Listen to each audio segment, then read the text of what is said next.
On today, Good Friday, let us hear God's word, as was written in the Gospel according to Luke. Luke chapter 23, reading from verse 32. 2 other men, both criminals, were also led out with him to be executed. When they came to the place called the Skull, they crucified him there, along with the criminals, one on his right, the other on his left. Jesus said, "Father, forgive them, for they do not know what they are doing." And they divided up his clothes by casting lots. The people stood watching, and the rulers even sneered at him. They said, "He saved others. Let him save himself if he is God's Messiah, the chosen one." The soldiers also came up and mocked him. They offered him wine vinegar and said, "You are the King of the Jews. Save yourself." There was a notice written above him which read, "This is the King of the Jews." One of the criminals who hung there hurled insults at him.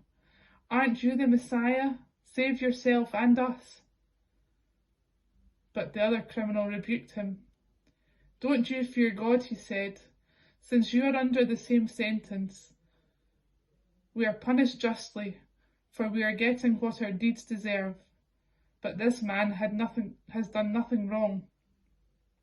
Then he said, "Jesus, remember me when you come into your kingdom." Jesus answered him, "Truly I tell you, today you will be with me in paradise." It was now about noon, and darkness came over the whole land until 3 p.m, for the sun stopped shining, and the curtain of the temple was torn in two. Jesus called out with a loud voice, "Father, into your hands I commit my spirit."